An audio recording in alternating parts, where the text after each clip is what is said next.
CPI എന്ന് പറയുന്ന പാർട്ടിയോട് ബഹുമാനം തോന്നുന്നത് എന്തുകൊണ്ടറിയോ? PM ശ്രീ പദ്ധതിയിൽ ഒപ്പിട്ടപ്പോൾ നടക്കത്തില്ല എന്ന് ആ പാർട്ടി പറഞ്ഞല്ലോ. രണ്ടാമത്തെ പാർട്ടിയാണ്.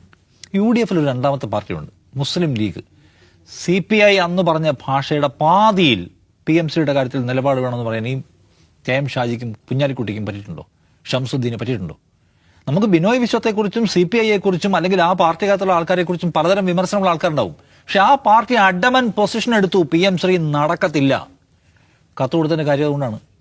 അല്ലാതെ പിണറായി വിജയൻ ആദ്യം ഒപ്പിട്ടിട്ട് പിന്നെ വീട്ടിൽ വന്നിരുന്ന് ആലോചിച്ചപ്പോൾ മോശമായി പോയെന്ന് ഓർത്ത് കൊടുത്താണോ കത്ത്? അല്ല. അതിനകത്ത് CPI, MN സ്മാരകം അവരെടുത്ത തീരുമാനമാണ് പറ്റില്ല എന്നുള്ളത്. ആ തീരുമാനം എടുക്കാൻ അങ്ങനെ ഒരു വർത്തമാനം പറയാൻ മുസ്ലിം ലീഗ് ഇല്ല.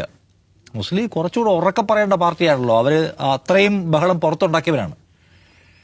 പറയുന്നില്ല. അതാണ് ഞാൻ പറഞ്ഞത്. ആ രണ്ട് മുന്നണികളും തമ്മിലുള്ള വ്യത്യാസത്തെക്കുറിച്ച് കാണണം. കോൺഗ്രസ് ആ കാര്യത്തിൽ നമുക്ക് കേന്ദ്ര സർക്കാരുമായി സ്നേഹ സഹകരണത്തിന്റെ ഭാഷയിൽ പോകാം. ഗവർണർ വന്ന് എല്ലായിടത്തും കയറട്ടെ, PM ശ്രീ വന്ന് എല്ലാ സ്കൂളിലും കയറട്ടെ, എന്നാലും കുറച്ച് ഫണ്ട് കിട്ടിയാൽ മതി, സംഘർഷത്തിന്റെ പാത വേണ്ട എന്ന് VD സതീശന്റെ കോൺഗ്രസ് തീരുമാനിക്കുമ്പോൾ ശരി അങ്ങനെ ആയിക്കോട്ടെ എന്ന് പറഞ്ഞ് റാൻ മൂളാണ് മുസ്ലിം ലീഗ്. മുസ്ലിം ലീഗ് ഒന്നാമത്തെ മറുപടി പറയണം. വീടുകൾ തോറും, നേരത്തെ പറഞ്ഞില്ല, എല്ലാ വീടുകൾ തോറും കയറി ഇറങ്ങി PM ശ്രീ നടപ്പിലാക്കാൻ പോവുകയാണ്.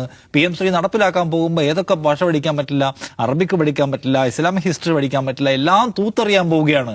അങ്ങനെ എല്ലാ തരത്തിലുള്ള മുസ്ലിങ്ങളുടെ വിദ്യാഭ്യാസ പ്രക്രിയയെ അടക്കം തകർക്കാൻ പോകുന്ന ഒരു PM ശ്രീ പദ്ധതിയുമായിട്ട് മോദി വന്നപ്പോൾ വന്നാട്ടെ എന്ന് പറഞ്ഞ് ഒപ്പിട്ടയാളാണ് പിണറായി വിജയൻ. തോൽപ്പിക്കണം എന്ന് പറഞ്ഞവരാണ് മുസ്ലിം ലീഗുകാർ. എന്നിട്ട് ഇപ്പൊ KM ഷാജി പറയാണ്, പ്രസംഗിക്കുമ്പോൾ പലതും പറയും, അതുകൊണ്ട് സാധനം കൊണ്ട് അറബിക്കടലിൽ ഇടാൻ പറ്റുമെന്നാണ്.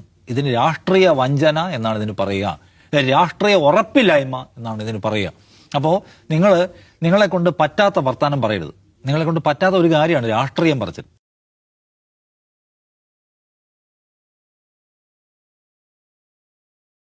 എടോ CPM കാരാ, നിന്റെ PM ശ്രീ ചവറ്റുകുട്ടയിലിടുമെന്ന് പ്രഖ്യാപിച്ച വേങ്ങരയിലെ സ്ഥാനാർത്ഥി വലിയ ഭൂരിപക്ഷത്തിന് ജയിച്ച് സംസ്ഥാന മന്ത്രിസഭയിലെ മന്ത്രിയാണ്, കൗൺസിൽ ഓഫ് മിനിസ്റ്റേഴ്സിൽ ഒരാളാണ്. നിങ്ങൾ ആ ഒപ്പിട്ട കടലാസ് കീറിയ അറബിക്കടലിലോ ചവറ്റുകുട്ടയിലോ ഇനി ബംഗാൾ ഉൾക്കടലിലോ നിക്ഷേപിക്കാനുള്ള തടസ്സം എന്താണ്?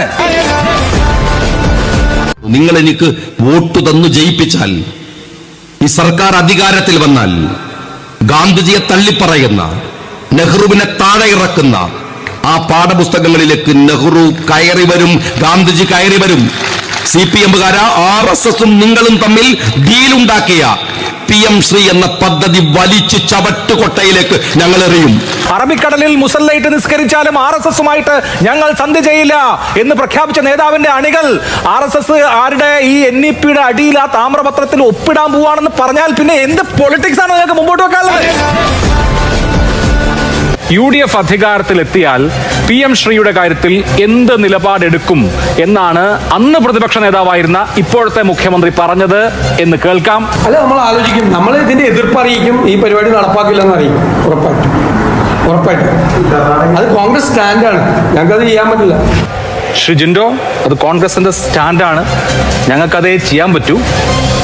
ഞാൻ കൂടുതൽ ചോദിക്കണ്ടല്ലോ, ചോദ്യം ചോദിച്ച് വിഷമിപ്പിക്കണം എന്ന് എനിക്ക് ആഗ്രഹമില്ല. കേന്ദ്രം നൽകുന്ന ഔദാര്യം അല്ലല്ലോ ഈ പണം. നമ്മൾ ഈ പണം നമുക്ക് വേണ്ടേ? ഫണ്ട് വേണം എന്നുള്ളത് കൊണ്ടാണ് ഈ പദ്ധതിയിൽ ഒപ്പിട്ടത് എന്നിപ്പ പറയുന്ന മുഖ്യമന്ത്രി അന്ന് അതേ വാദം പറഞ്ഞ V ശിവൻകുട്ടിക്ക് കൊടുത്ത മറുപടി കൂടി നമുക്കൊന്ന് കേൾക്കാം. മുഖ്യമന്ത്രിയും ധനകാര്യമന്ത്രിയും പറയുന്നത് കേരളത്തിൽ ഒരു സാമ്പത്തിക പ്രതിസന്ധിയിലാണ്. വിദ്യാഭ്യാസ മന്ത്രിക്ക് മാത്രം എങ്ങനെയാണ് സാമ്പത്തിക പ്രതിസന്ധി ഉണ്ടാകുന്നത്? കിഫ്ബി മുഖേന മുഴുവൻ വിദ്യാഭ്യാസ സ്ഥാപനങ്ങളും അന്തർദേശീയ നിലവാരത്തിൽ എത്തിയെന്ന് പറയും. അന്തർദേശീയ നിലവാരത്തിൽ എത്തിയെങ്കിൽ പിന്നെ എന്തിനാണ് ഇങ്ങനെ ഈ സറണ്ടർ ചെയ്തിട്ടുള്ള ഈ പണം എന്തിനു വേണ്ടിയിട്ടാണ്? ശരി, അപ്പോ വളരെ വ്യക്തമാണല്ലോ. ഇപ്പൊ പറയുന്നു ഫണ്ട് വേണം, പണം വേണ്ടേ എന്ന് അദ്ദേഹം ചോദിക്കുന്നു.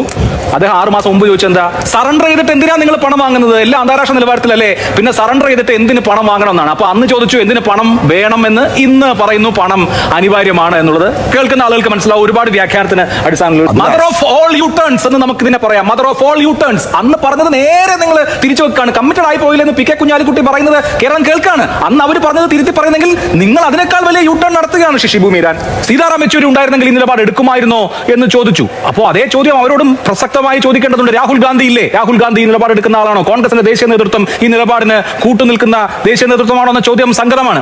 രാഷ്ട്രീയ നിലപാട് മാറിയത് ആരെങ്കിലും ബ്ലാക്ക്മെയിൽ ചെയ്തിട്ടാണോ എന്നാണ് അന്നത്തെ പ്രതിപക്ഷ നേതാവ് ചോദിച്ചത്. സീതാറാം യെച്ചൂരിയാണ് ആ പൊസിഷൻ ഉണ്ടായിരുന്നെങ്കിൽ ഇത് ഒപ്പുവയ്ക്കില്ല എന്നാണ് ഞാൻ വിചാരിക്കുന്നത്. ഇപ്പോൾ അദ്ദേഹം സമ്മതിക്കില്ല. ഈ 1000 കോടിയുടെ കാര്യം നേരത്തെ ശിവൻകുട്ടി പറഞ്ഞപ്പോ എന്താ അന്നത്തെ പ്രതിപക്ഷം പറഞ്ഞത്? അങ്ങനെ സറണ്ടർ ചെയ്തിട്ടുള്ള പണം നമുക്ക് വേണ്ടെന്നാണ്. VD സതീശന്റെ ബൈറ്റ് ഞാൻ നേരത്തെ കേൾപ്പിച്ചിട്ടില്ലേ? സറണ്ടർ ചെയ്തിട്ടുള്ള പണം വേണ്ട എന്ന് അന്ന് പറഞ്ഞ ആളുകൾ ഇന്ന് മാറ്റുമ്പോൾ അത് യു ടേൺ അല്ലേ?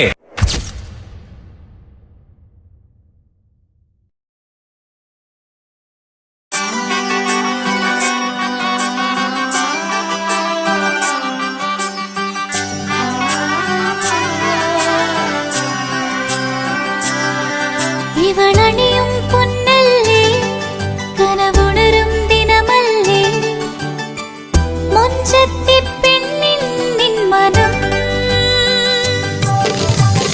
പെണ്ണഴകിനു മിഴിവേകി എന്നെന്നും നിന്നില്ലേ മാറ്റേറും പൊന്നിൻ താരമേ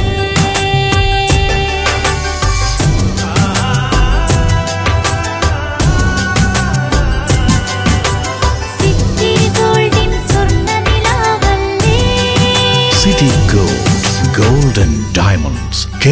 വീടായാലും ഇൻഡസ്ട്രിയിലായാലും ബിസിനസ് വിദ്യാഭ്യാസ സ്ഥാപനങ്ങളോ മതപരമായ സ്ഥാപനങ്ങളോ ആണെങ്കിലും വയറിംഗ് വർക്കുകൾ HT LT കണക്ഷൻ എന്നിവയ്ക്ക് ഗവൺമെന്റ് ലൈസൻസ്ഡ് ഇലക്ട്രിക്കൽ കോൺട്രാക്ടറായ പള്ളങ്ങോട് ഇലക്ട്രിക്കൽ വർക്സിനെ തന്നെ ഏൽപ്പിക്കണം. പണി കമ്മിറ്റ് ചെയ്ത സമയത്ത് തന്നെ തീർത്തു തരും. കൂടാതെ നിങ്ങളുടെ സ്ഥാപനത്തിൽ അനുമതിയില്ലാതെ ജനറേറ്റർ സ്ഥാപിച്ചിട്ടുണ്ടെങ്കിൽ പള്ളങ്ങോട് ഇലക്ട്രിക്കൽ വർക്സിനെ ഏൽപ്പിച്ചോളൂ.